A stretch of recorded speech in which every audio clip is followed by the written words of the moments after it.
rejoignent en ligne, qui font ce choix de se connecter à nous, se connecter à notre Église pour suivre ce culte. Que le Seigneur vous bénisse richement. Merci de votre fidélité. Éphésiens chapitre 3, verset... Je vais prendre un peu plus haut, verset 14. C'est vrai que vous avez Éphésiens chapitre 3.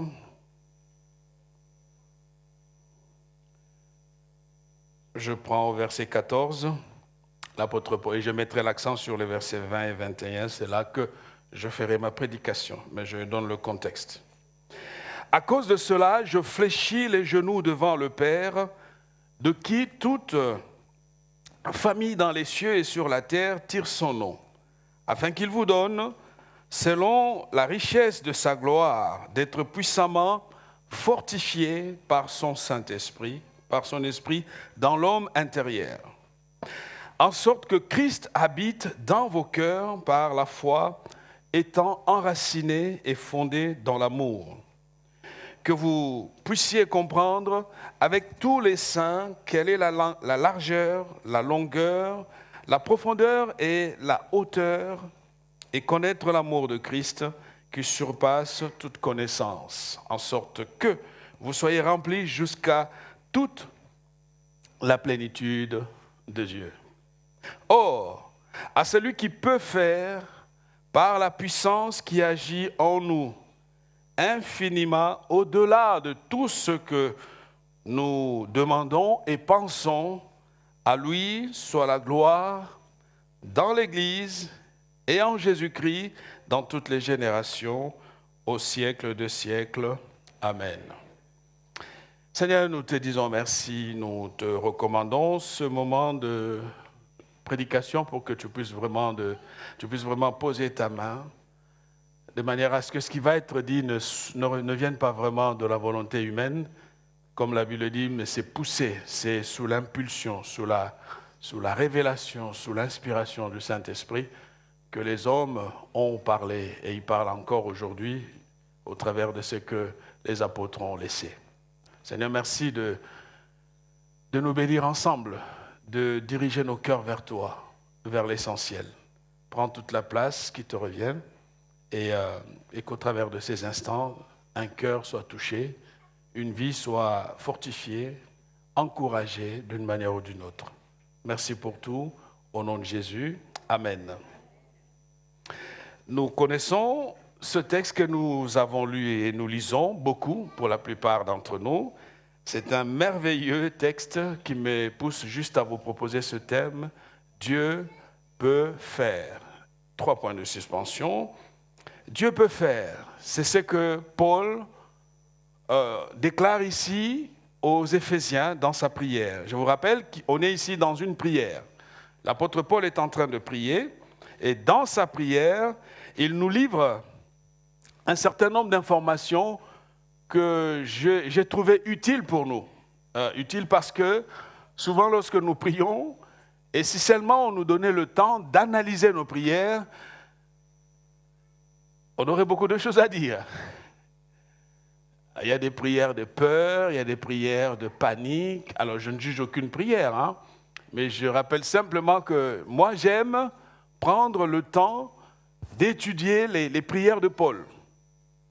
Contrairement à ce que je peux voir aujourd'hui, ou peut-être même que ma propre pratique me pousse à faire, je suis calmé, inspiré, encouragé par les prières de l'apôtre Paul. Ici, dans sa prière, Paul est conscient que chacun de nous porte en lui des rêves. Tout le monde, homme, femme, enfant, et ce qui est bien avec l'être humain, tant qu'on n'est pas mort, on croit toujours. Il y a toujours cette force en nous, même si l'âge est passé, même si on a tous les signes comme quoi c'est passé, mais il y a une force en nous qui nous fait croire que demain, ça sera formidable. Donc on a des rêves, on a des besoins, mais aussi on a des combats qui, par moments, dépassent largement nos propres forces. ça peut être une maladie qu'on vous a découvert, et ça peut être un emploi que vous venez de perdre, ça peut être un deuil que vous vivez, une situation vraiment difficile que vous traversez. Donc il arrive que par moments nous arrivions à être complètement perturbés. Mais voilà que l'apôtre Paul rappelle que nous appartenons à un monde dans lequel Dieu est le Père de l'histoire de tout ce qui se passe. En d'autres termes, il n'y a rien qui puisse se passer dans une vie que Dieu ne connaisse. Dieu est au contrôle de l'ensemble de notre existence. Et vers la fin, justement, il va prier. Il prie en demandant à ce que chacun de nous soit encouragé. En tout cas, les Éphésiens, et aujourd'hui c'est notre cas, ils prient en disant « Soyez encouragés parce que Dieu est capable ». J'aimerais que tu regardes le voisin et que tu lui dises « Pour moi, Dieu est capable ».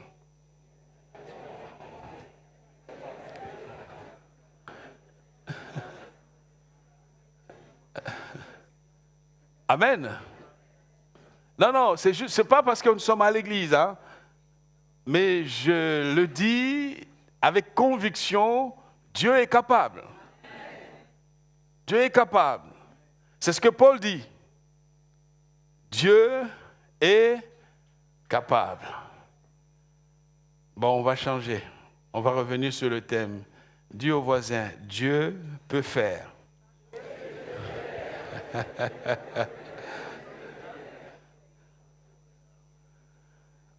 Alors je vois quelqu'un qui dit, mais si je ne paye pas le loyer à la fin de ce mois, on me chasse de la maison. Dieu peut faire. Amen. Je voudrais qu'on visualise toutes nos situations impossibles, tous nos cas insolubles, et qu'on parle à ces situations, mon Dieu peut faire. Amen. Dieu peut le faire.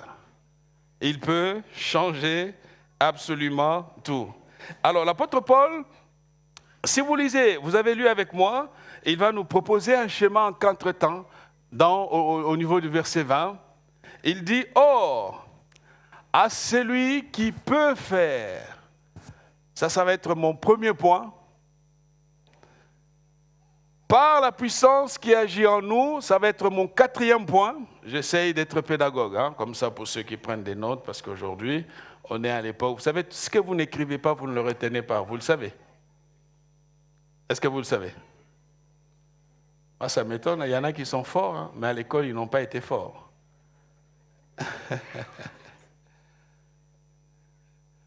Donc, je reprends. Paul dit... À celui qui peut faire, ça va être mon premier point, par la puissance qui agit en nous, ça va être mon 4e point, infiniment, ça va être mon 2e point, au-delà de ce que nous pensons, ça sera mon 3e point. Amen. Voilà ce que je vous propose comme itinéraire de notre exhortation de ce matin. Et après, nous allons rentrer à la maison. Premier point, Dieu peut faire.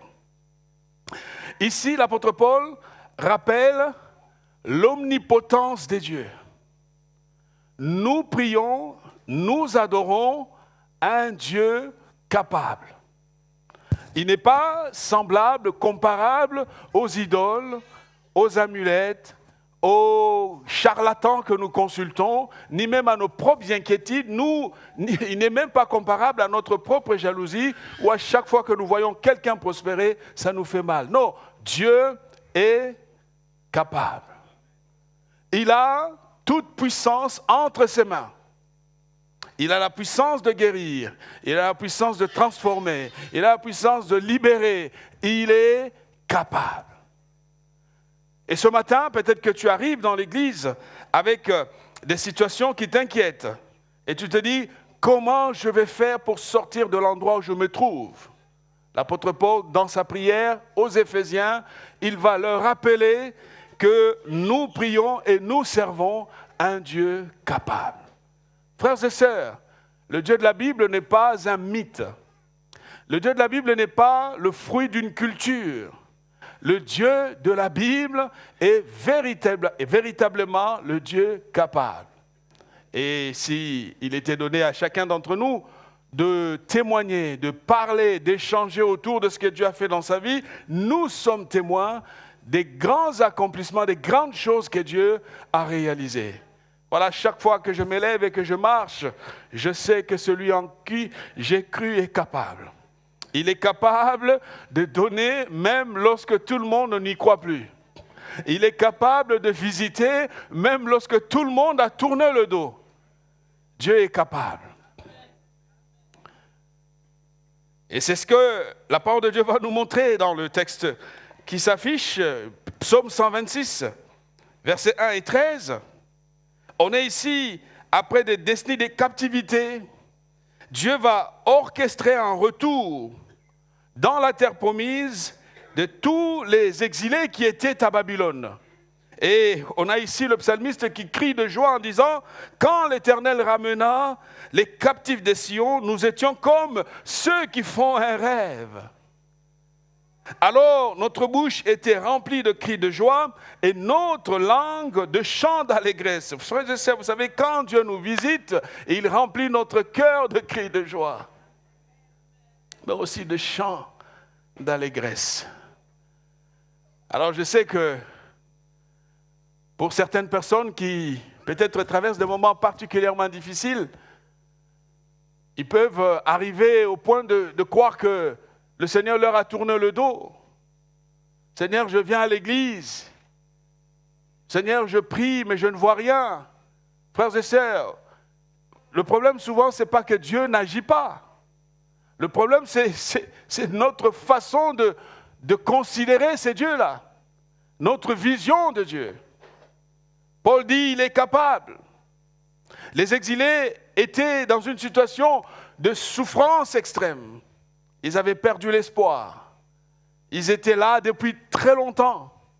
Mais un jour, le Seigneur leur est apparu par le canal, bien sûr, d'un homme qui va se lever et qui va décréter leur retour. Et le psalmiste ici chante en disant « Quand l'Éternel nous ramena les captifs de Sion, nous étions comme ceux qui font un rêve. » Il y a des moments, lorsque la visitation de Dieu arrive dans ta vie, tu es comme quelqu'un qui est dans un rêve. Tu te demandes, mais comment est-ce que ça a pu se faire? Je ne l'ai pas vu arriver. Comment est-ce que ceci a pu se produire? Justement parce que nous prions et nous adorons un Dieu capable. Et il dit, alors notre bouche était remplie de cris de joie.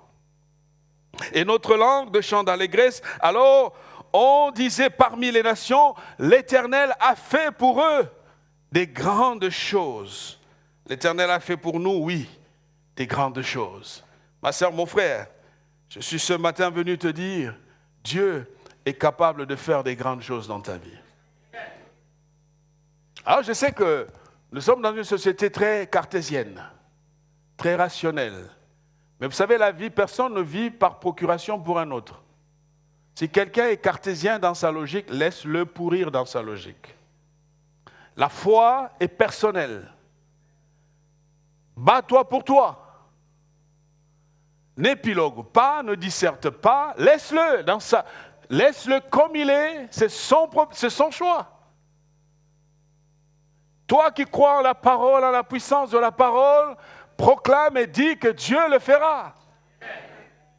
Même si je ne vois pas d'issue, même si je sens au fond de moi que je n'ai pas la force, mais je sais une chose, Dieu va le faire. Comment? Je ne suis pas capable de te dire, mais tu le verras dans ma vie qu'il fait des grandes choses. Frères et sœurs, relevons la tête. Relevons la tête. Vous savez, on dit souvent, on est le résultat des 5 personnes qui nous entourent. C'est très important. Un petit conseil, tu vas aller plus loin, laisse tous les gens médiocres. Laisse les gens qui murmurent souvent. Laisse les gens qui ne croient pas. Vous savez, ils étaient tous sortis d'Égypte. Ils arrivent au désert Et vous avez le camp de Dathan et des autres, qui étaient dans la contestation systématique. Qu'est-ce que Dieu a fait? Il les a tous supprimés. Le problème souvent, c'est que tu oublies que la personne à qui tu tends l'oreille t'influence énormément. Amen. Tu veux voir une vie, en tout cas, si tu veux inscrire ta vie dans une trajectoire de l'excellence, fais un tri autour de toi. Amen. Fais un tri autour de toi. Je ne dis pas que, ça y est, on ne va plus saluer personne. Non, il faut saluer tout le monde. Il faut rire avec tout le monde. On peut manger avec tout le monde, mais je n'écoute pas tout le monde. J'écoute 5 personnes, 5, qui peuvent me tirer vers le haut. Parce que quelqu'un qui est négatif, il est fait comme ça. Tu ne vas pas le changer. Son système cérébral voit toujours les alertes, voit toujours ce qui ne va pas. Or, la foi, c'est d'un autre domaine. La foi te dit, là où les gens disent impossible, et toi tu dis ça va être possible. Et la foi te dit, dis-leur de revenir dans 5 ans. Ils viendront voir que ce qui était impossible est devenu possible. Ce matin, je suis ici pour susciter la foi dans ton cœur. Arrête d'être entouré par les négatifs, des gens négatifs, des gens qui, pour eux, rien ne marche. C'est un état d'esprit, c'est une façon d'être. Avec ce genre de personnes, je vais écouter, je vais te saluer, mais ta parole n'a aucun effet dans mon cœur, parce que je me protège. Amen. Voisin, Dieu peut le faire. Amen. Dieu peut le faire. Dieu peut le faire. Dieu peut donner un mariage lorsque même l'âge est avancé. Dieu est capable de prendre une prostituée comme Rahab et la faire rejoindre dans la lignée de la promesse. Dieu est capable. Tout est question de lui faire confiance. Tout est question de croire qu'il est capable, de croire qu'il peut le faire. Alors que si c'était toi, tu dirais, ah non, c'est une prostituée. Non, ma soeur, mon frère, quelle que soit la vie. Et parfois, c'est un contexte de la foi, parfois je vois les gens qui ont vraiment vécu, qui se convertissent, souvent avancent plus vite que ceux qui sont dans l'église. Alors je me dis, mais Seigneur, qu'est-ce qui se passe? Parfois ceux qui sont dans l'église sont tellement, je dirais, bon bref, complétez la phrase. C'est un véritable problème. Est-ce que quelqu'un me suit? En priant, n'oublions pas que notre Dieu est... Moi, je ne prie pas un mythe. À chaque fois que j'ouvre ma voix, je sais que je parle à mon Créateur, qui est aussi mon Père. Et c'est très important. C'est très important. Ils étaient comme ceux qui faisaient un rêve. Et ils nous sommes dans la joie. Au fait, ce que le peuple n'osait plus espérer, Dieu l'a fait. J'aimerais te dire que peut-être que tu n'espères plus en quelque chose, mais comme tu es dans les bras, entre les mains d'un Dieu capable, ce Dieu capable le fera. J'ai rajouté un autre exemple que vous connaissez, c'est l'exemple de Sarah et d'Abraham. Je suis dans Genèse 18, versets 10 à 14, je ne vais pas lire, mais je rappelle le contexte. Sarah est âgée, et elle est stérile. Le jour où les anges viennent annoncer la nouvelle à Abraham, Sarah éclate de rire. Elle éclate de rire. On lui dit que l'année prochaine, à la même époque, elle portera un enfant, mais alors là, je crois que Sarah était une vraie cartésienne. Hein? Elle a commencé à regarder son corps qui a fané, tout est parti. Vous voyez, il n'y a plus rien. plus rien. Mais dans le plus rien, il y a tout. Dieu vient voir Sarah et lui dit, Sarah, ça fait un moment qu'on en parle, mais l'année prochaine, à la même époque, ton sein aura ce qu'il faut pour allaiter un enfant. Et dans la discussion, une phrase sort. Y a-t-il quelque chose de trop extraordinaire pour l'Éternel? Y a-t-il quelque chose qui soit trop extraordinaire pour l'Éternel? Si pour les hommes, ce n'est pas possible, mais pour Dieu, c'est possible. Et effectivement, l'année prochaine, et j'aime bien l'humour de Dieu, parce qu'au fait, Isaac, c'est le verbe rire, hein? Conjugué à la troisième personne. Dieu lui dit, comme tu as ri, mais tu riras. Amen. Cette fois-ci, tu ne riras pas comment dire, en français on dirait quoi? Tu ne riras pas de mépris, d'ironie, voilà. Mais ça sera un rire de joie. Effectivement, l'année prochaine, à la même époque, Madame, qui ironisait, a retrouvé un rire de joie.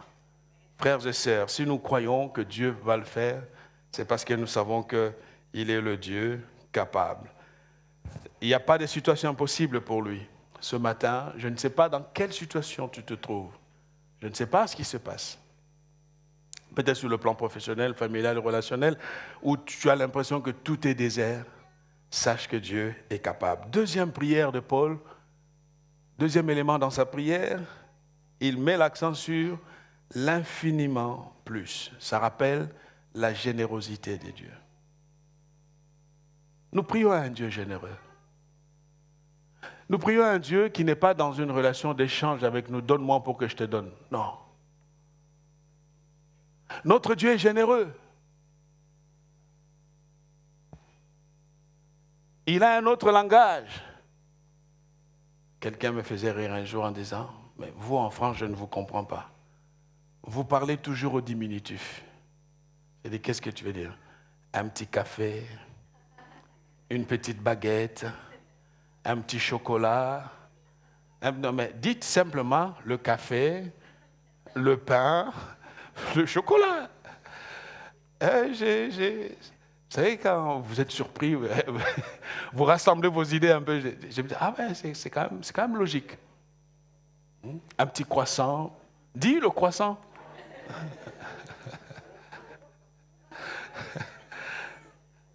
Amen. Pourquoi ce petit?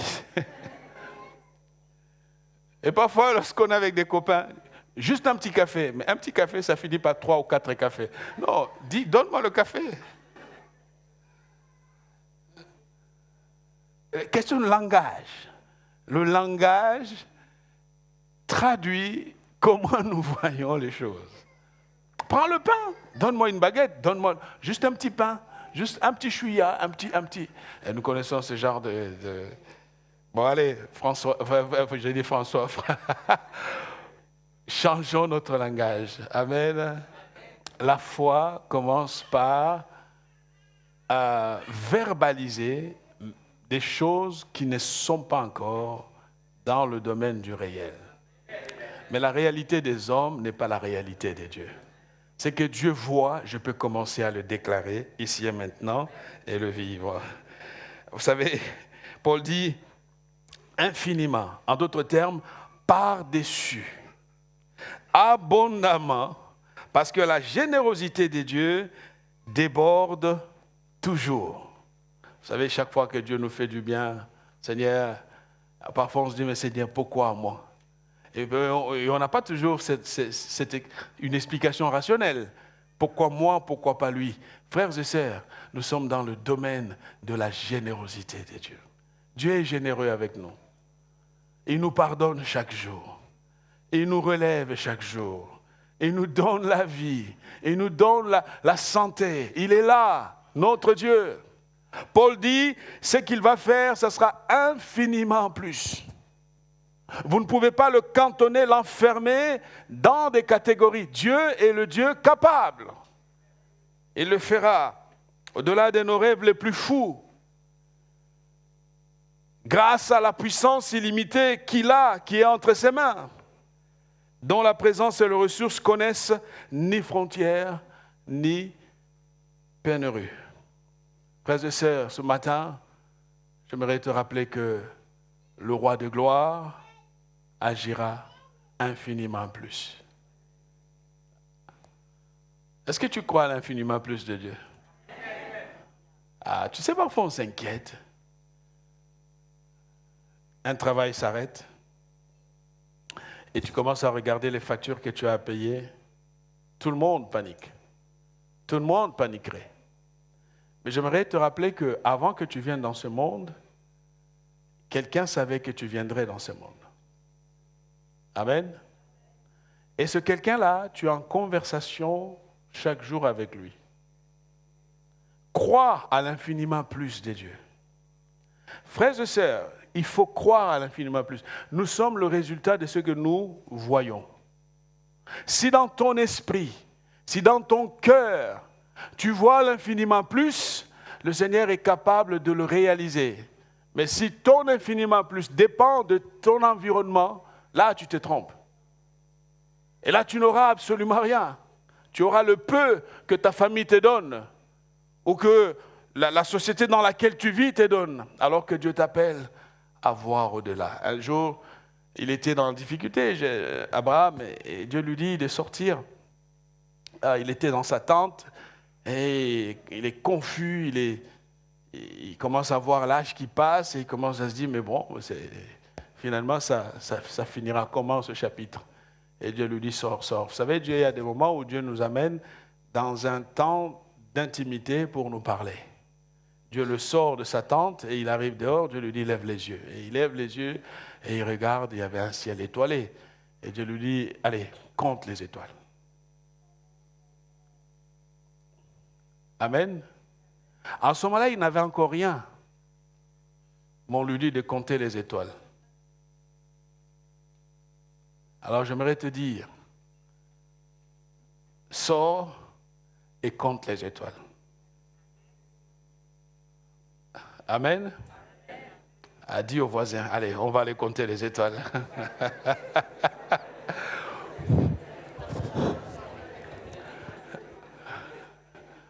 Bon, c'est vrai, il faut attendre la nuit, hein, mais... Et avec toutes les lumières, c'est fou quand même. Quand je suis en Afrique, je vois les étoiles. Ici, il y a trop de lumière. Hein?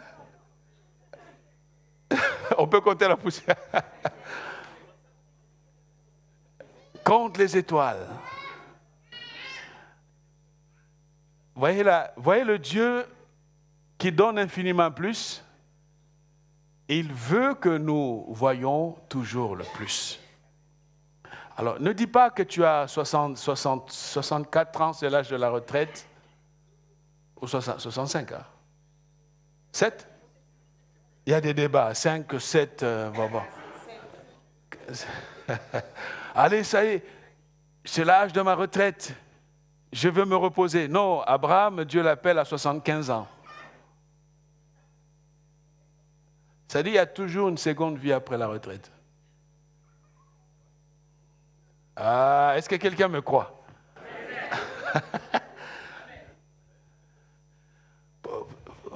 Il y a toujours une vie. Ne dis pas j'ai 70 ans. Non. Infiniment plus. Vois plus. Oui, tu auras la retraite administrative, mais c'est peut-être là que commence une meilleure vie. Et peut-être c'est là que tu vas découvrir un appel, une implication dans une association, dans une cause, dans quelque chose qui va te faire vibrer. Infiniment plus. Avec abondance, avec dépassement. Et quand Abraham ose compter, il a dit, bon. Et il a dit, non, je ne peux pas. Parce qu'en fait, la bénédiction de Dieu, nous ne pouvons pas, les bénédictions de Dieu ne peuvent être comptées. Elles sont abondantes. Ce matin, je t'encourage, je t'exhorte, le Dieu que nous adorons est le Dieu qui nous donne infiniment plus. Nous connaissons l'histoire de cette veuve de 2 Rois chapitre 4. Au fait, Dieu, le prophète fait le miracle et le miracle se passe dans sa vie. Vous remarquerez que ce qui s'est passé avec cette femme, c'est que c'est quand elle n'avait plus de récipients que le miracle s'est arrêté. Alors, je me demande, pourquoi on nous donne ce récit dans la Bible? Ce récit nous est donné pour que nous comprenions que quelles que soient les situations insolubles, Dieu agira. Mais aussi pour que nous apprenions des défauts de la femme. Il y a beaucoup de bonnes choses qu'elle a eues, mais ce qu'elle avait oublié, c'est de continuer toujours à donner un vase de plus à Dieu.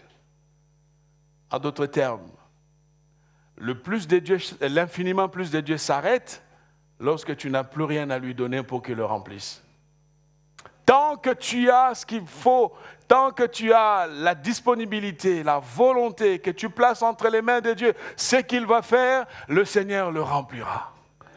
Le Seigneur te comblera. Le Seigneur te donnera. Parce que vous savez, il n'y a pas des gens préférés et des gens que Dieu rejette. Dieu nous aime et il nous aime, nous tous. Le seul facteur qui a limité la bénédiction dans la vie de cette femme n'est pas la générosité de Dieu, mais le nombre de vases que la veuve a bien voulu emprunter.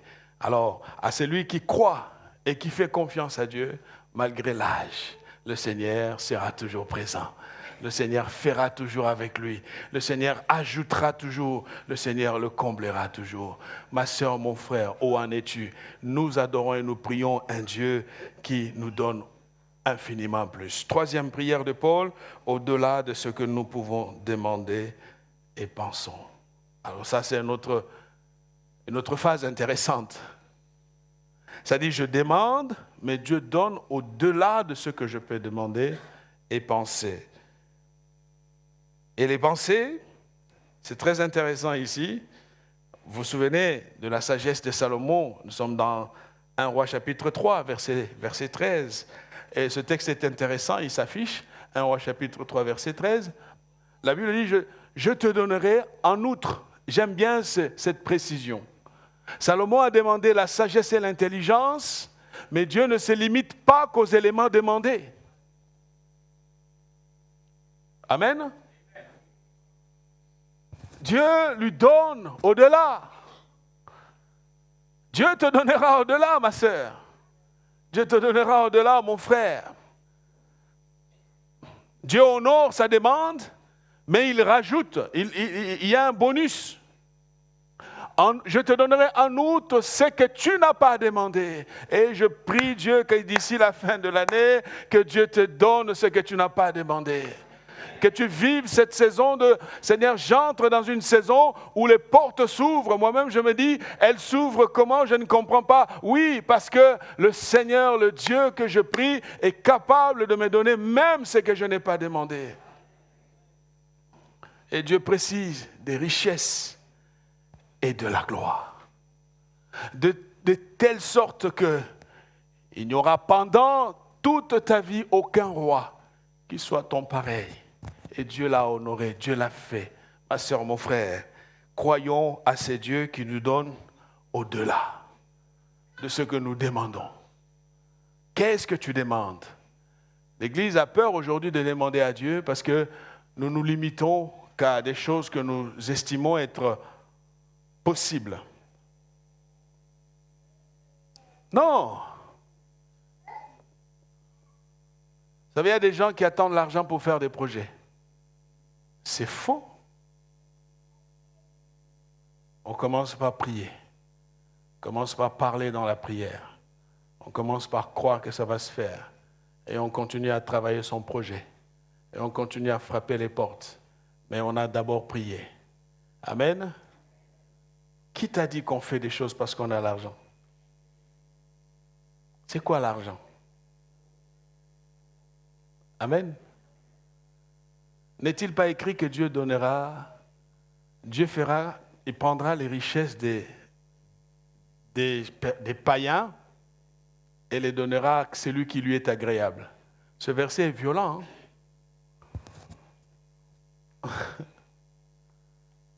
Ah oui, je voudrais qu'on sorte de notre... Je rêve, je prie Dieu d'avoir une église avec des entrepreneurs qui réussissent, des patrons, c'est possible, il n'y a aucun péché que d'être riche.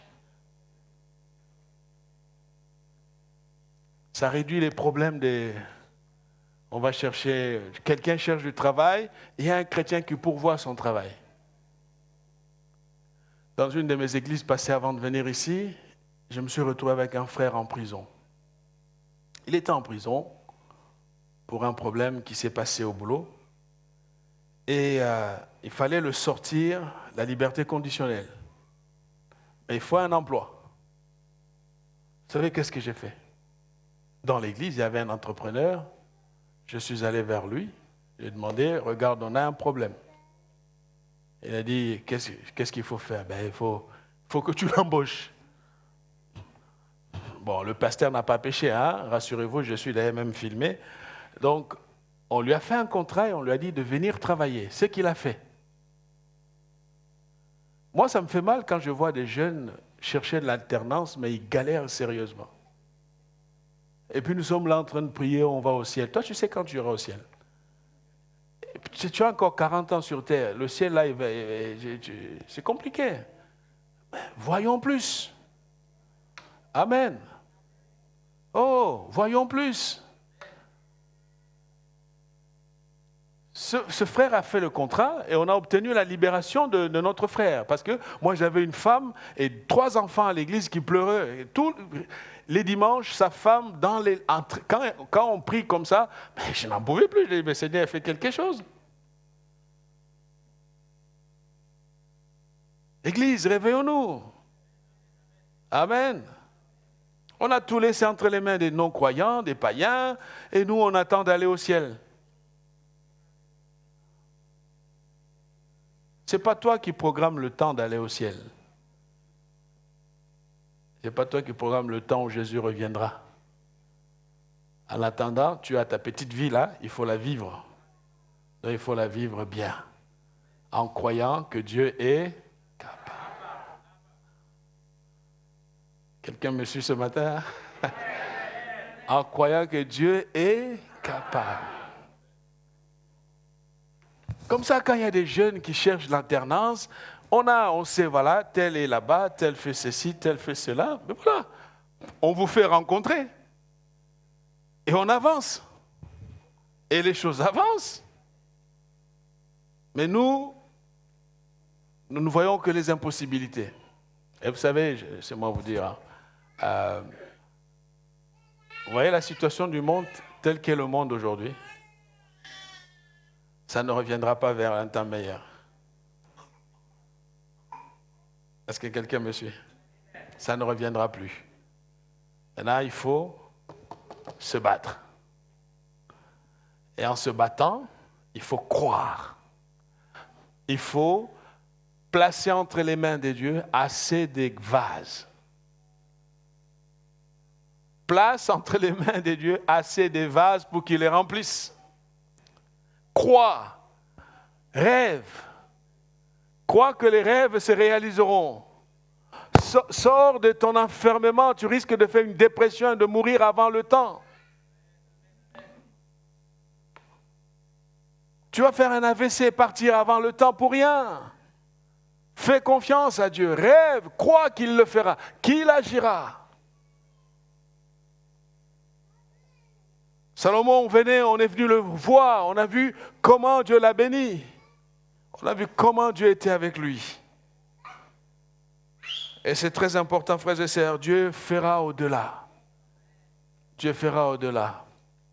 Il te donnera et il donnera plus. Parce que quand Dieu donne plus, il nous donne plus, pas pour nous seulement. Il nous donne plus pour que nous puissions, autour de nous, faire du bien. Que nous puissions aider en retour. Que nous puissions faire du bien avec le surplus. Est-ce que quelqu'un veut au-delà, recevoir au-delà? Il faut recevoir au-delà de ce que tu crois, de ce que tu penses. Alors revenons à la pensée, ce que je pense. Alors il faut penser juste aussi. C'est très important. On ne peut pas être dans le péché et demander à Dieu de bénir le péché.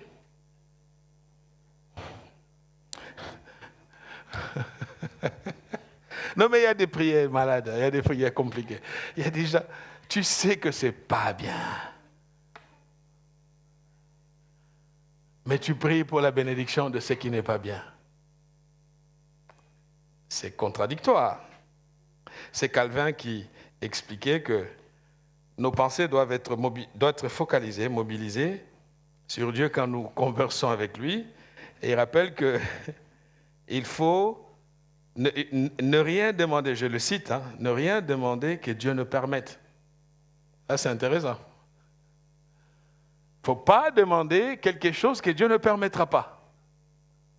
Donc, dans ma demande, je dois être conscient que ceci correspond à la volonté de Dieu, à ce qui est bon, juste. Allez, c'est Philippiens 4:8, comme l'apôtre Paul le dit.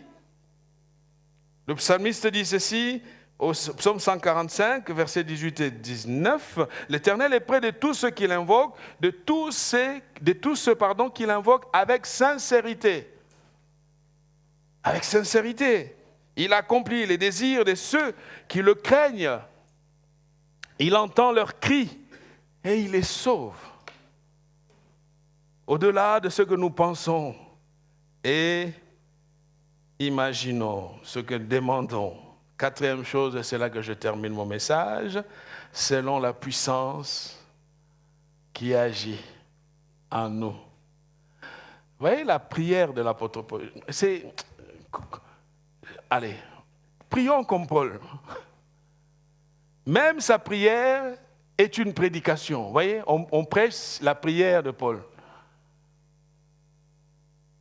Il dit, par la puissance, selon la puissance, au travers de la puissance. C'est le dia, en grec, le moyen, c'est le canal par lequel, la puissance qui agit en nous. Ça rappelle la coopération avec le Saint-Esprit, frères et sœurs. Le Saint-Esprit ne doit pas être limité dans notre attente devant Dieu.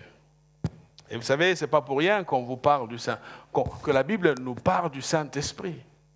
Il y a un travail de coopération, de collaboration. Et l'apôtre Paul, lui encore, il va opposer ce raisonnement aux chrétiens. Rappelle, dans Romains chapitre 8, verset 11, il dit, pour montrer le degré la qualité de l'esprit qui agit en nous, c'est le même esprit qui a ressuscité Jésus d'entre les morts.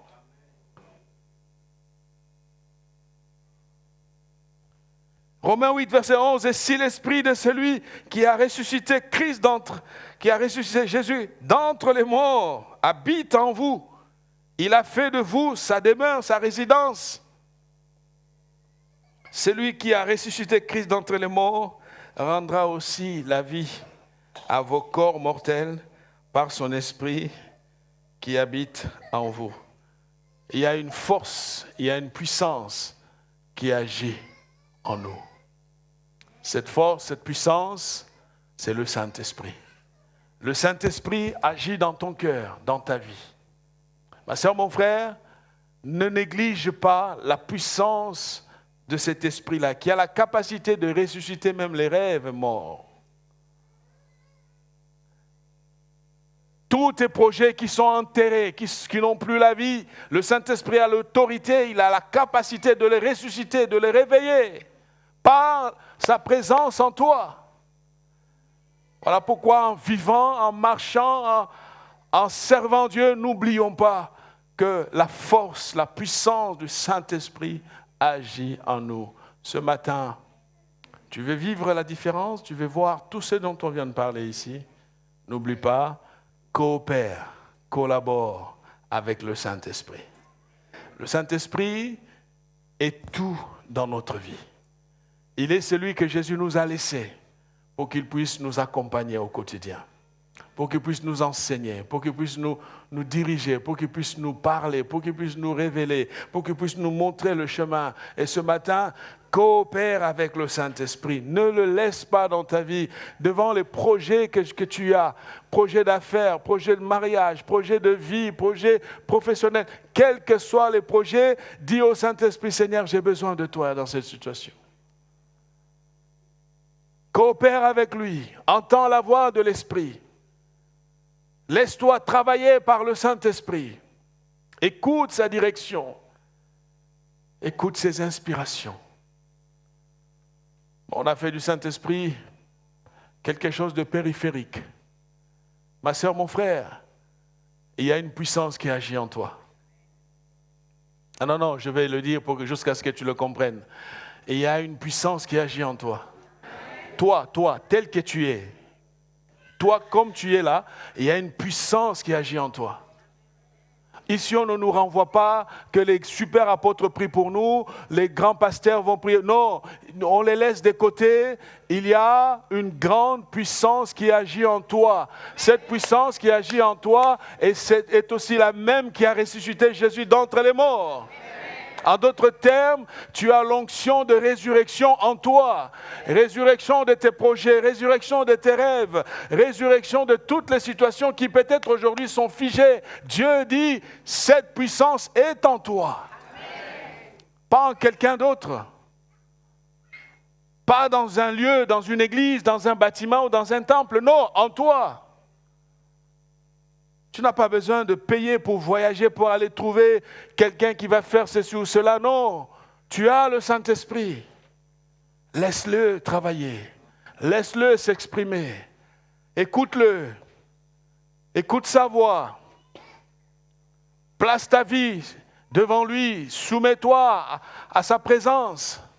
Et tu verras la différence. Parce que le Dieu de la Bible n'a pas changé. Il est le même hier, aujourd'hui, éternellement. Alors, vous savez, on va toujours te raconter, il y a un tel super prédicateur, je ne sais quoi, il est venu comme ça, dès qu'il fait comme ça, les gens, ils tombent. Non, non. La puissance est en toi. Amen. Depuis que tu as reçu Jésus, le Saint-Esprit est en toi. Laisse-le parler, laisse travailler le Saint-Esprit. Et tu verras, tes rêves seront ressuscités. Toi qui peut-être avais envie de faire n'importe quoi, tu verras que tu as envie de revivre à nouveau. Tu auras goût à la vie. Tu vas aimer la vie. Tu auras la joie de Dieu, la paix de Dieu. Voilà ce que je voulais partager avec nous. 4 choses que l'apôtre Paul nous encourage à faire ici. Il dit, Dieu peut faire. Ah, ma sœur, Dieu peut faire. Dieu peut faire. Ah, si tu crois que Dieu peut faire, je t'invite à te lever. Ah, j'aimerais prier avec ceux qui croient que Dieu peut faire.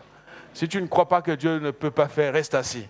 Mais si tu crois que Dieu peut faire, là, tu vas te lever ensemble, on va parler à Dieu.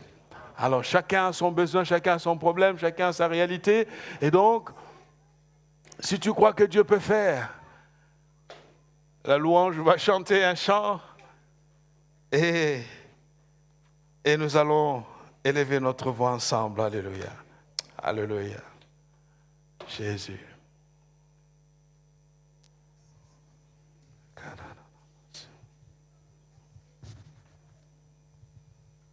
Oui, Dieu peut faire.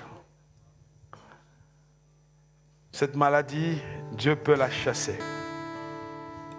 Ce travail que tu attends, Dieu va te le donner.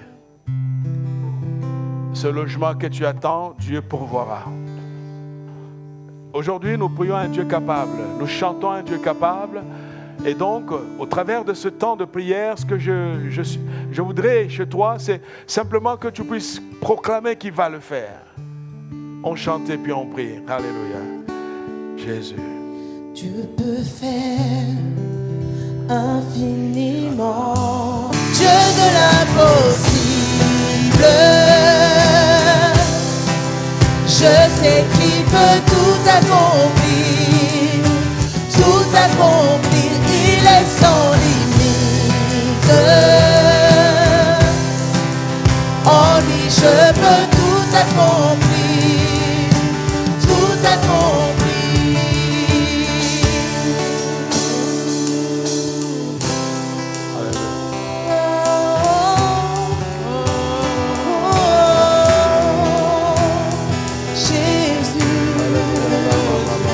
À lui soit tout l'honneur, puissance et force, louange et gloire à jamais. À lui soit tout l'honneur, puissance et force, louange et gloire à jamais. À lui soit tout l'honneur, puissance et force, louange et gloire à jamais. À lui soit tout l'honneur, puissance et force, louange et gloire à jamais. Dieu de l'impossible, je sais qu'il peut tout accomplir, tout accomplir, il est sans limite. En lui je peux tout accomplir, tout accomplir. Alléluia. Élevons nos voix, commençons à remercier Dieu. Élève ta voix, remercie Dieu pour ce qu'il va accomplir. Élève ta voix, dis-lui merci Seigneur. Alléluia. Oh Jésus, Jésus, Jésus, Jésus. Alléluia. Seigneur, merci parce que tu peux tout accomplir. Nous le proclamons ce matin, comme l'apôtre Paul le dit, tu peux faire infiniment au-delà de ce que nous pensons et imaginons, Seigneur.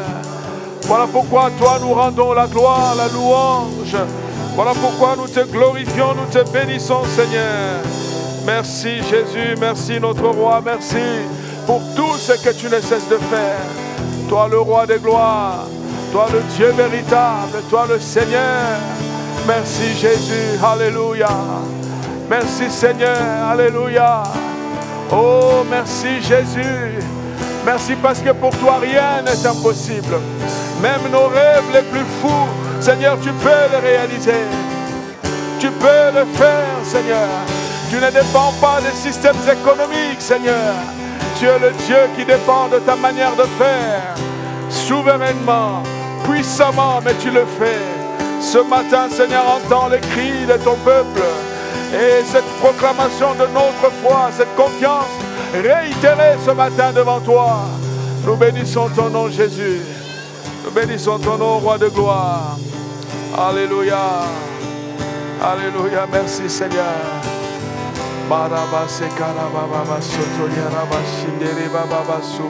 Béni soit ton nom, notre Dieu.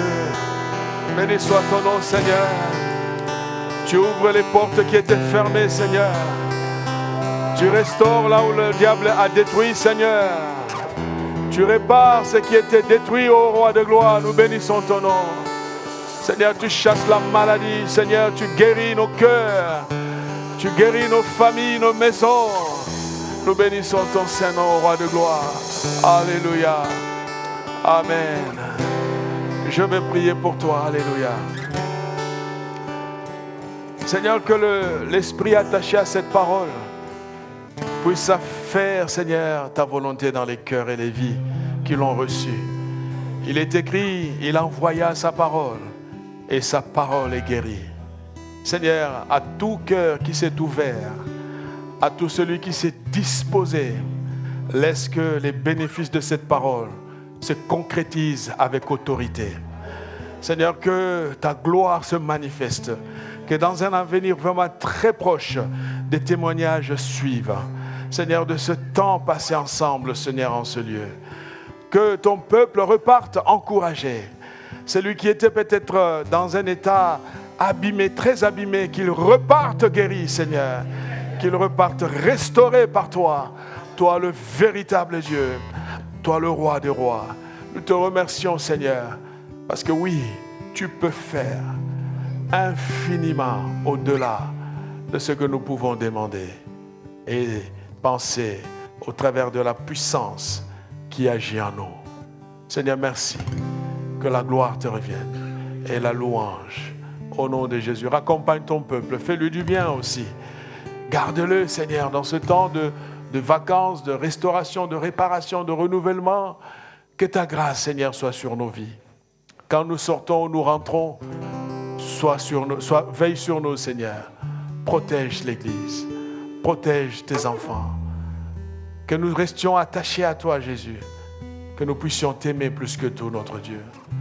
Que cette semaine nouvelle qui commence soit comblée de grâce et de faveur. Que la louange et la gloire, oh Dieu, te reviennent. Au nom de Jésus, Amen, Amen. Mais Dieu vous bénisse.